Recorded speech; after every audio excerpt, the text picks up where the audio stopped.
La PAC et le monde. Les échanges agricoles entre l'Europe et ses partenaires commerciaux. L'Europe agricole, c'est aujourd'hui 120 milliards d'euros d'exportation de produits agricoles et agroalimentaires vers le reste du monde et 102 milliards d'euros d'importation en 2013, soit un solde commercial plutôt équilibré. L'Union européenne exporte principalement du blé, des boissons comme les vins et spiritueux et des fromages. Elle importe surtout des fruits et légumes et des produits tropicaux, comme le café, ainsi que des quantités importantes de soja pour l'alimentation animale. En fait, les pays de l'Union européenne échangent principalement entre eux. Depuis la mise en place du marché unique européen pour les produits agricoles, dès la création de la PAC en 1962, il n'y a plus de barrières commerciales au sein de l'UE, ce qui facilite les échanges entre les États membres et encourage les régions européennes à se spécialiser dans les productions pour lesquelles elles sont les plus efficaces. L'Europe est malgré tout le premier exportateur et aussi le premier importateur mondial de produits agricoles. Mais la façon dont elle subventionne ses exportations et contrôle ses importations est depuis longtemps critiquée par ses partenaires commerciaux. Ces critiques sont-elles fondées ? Clairement, dans le passé, ces pratiques déloyales vis-à-vis des agriculteurs hors de l'Europe ont existé. Les agriculteurs européens, incités par une politique de prix garantis très élevée, produisaient toujours plus. Les excédents étaient ensuite vendus sur le marché mondial à un prix inférieur au prix européen, et cela grâce aux subventions aux exportations. Ces subventions massives ont permis aux producteurs européens de gagner des parts de marché au détriment de pays plus compétitifs.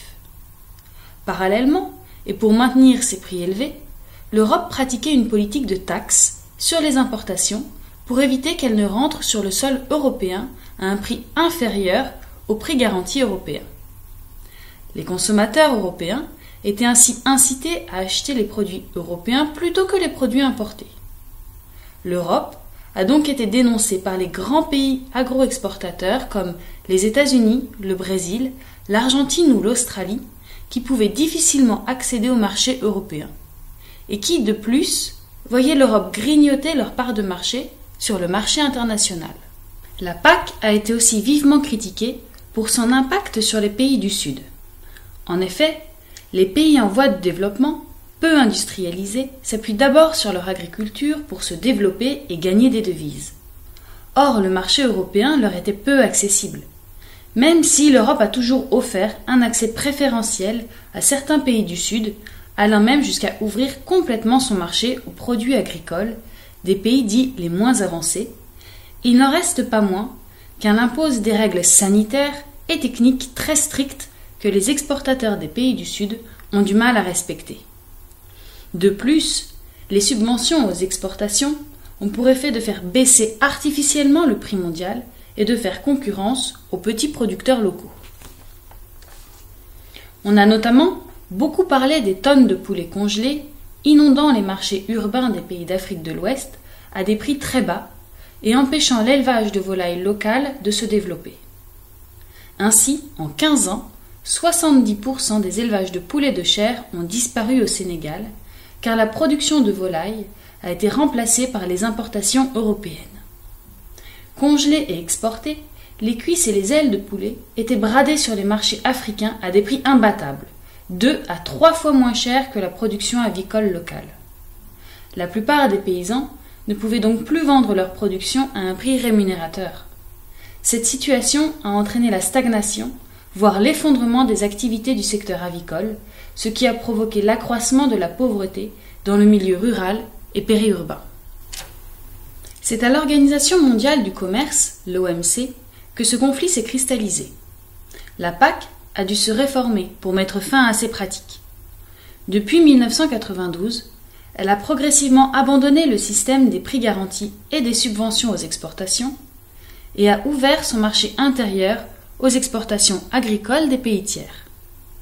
Néanmoins, les normes sanitaires, souvent plus strictes en Europe qu'ailleurs, sont encore bien présentes.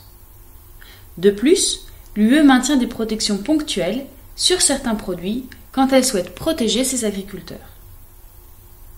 Par exemple, afin de protéger ses producteurs de tomates, l'Europe impose la taxe sur les importations marocaines à partir du mois de juin, qui dépasse presque de 2 fois celle du reste de l'année.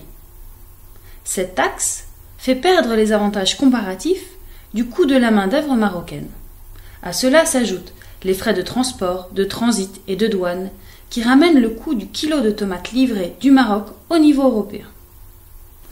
En revanche, les producteurs marocains bénéficient d'un accès plus libre au marché européen dans la période où les tomates européennes sont peu disponibles sur les étals, d'octobre à juin. Aujourd'hui, se négocie un accord commercial entre les États-Unis et l'Europe appelé Traité de libre-échange transatlantique, le TAFTA. Il vise non seulement à abolir la majorité des droits de douane entre les deux zones, mais aussi à abaisser les barrières non tarifaires. Alors que les produits agricoles ne représentent pas la majorité des échanges entre l'UE et les États-Unis, et que les enjeux pour l'UE sont surtout sur les secteurs automobiles ou les produits de haute technologie, nombreux sont ceux qui craignent des conséquences importantes pour l'agriculture. L'ouverture des marchés américains permettrait certes à l'UE de promouvoir ses produits à forte valeur ajoutée, notamment grâce à la reconnaissance des indications géographiques, comme les vins et spiritueux, le fromage, le jambon. Mais reste le risque que les États-Unis inondent le marché européen de maïs, d'aliments pour animaux et de viande. En réalité, certaines filières européennes risquent d'être fortement impactées car elles sont déjà moins compétitives que les filières américaines. Tant que se poursuivent les négociations, le contenu final de l'accord n'est pas définitif. Mais ce qui est sûr est que si les Européens souhaitent continuer à aider leurs agriculteurs pour maintenir la production de denrées agricoles de qualité et sûres en Europe, la PAC devra s'adapter pour tenir compte des conséquences de ces accords commerciaux.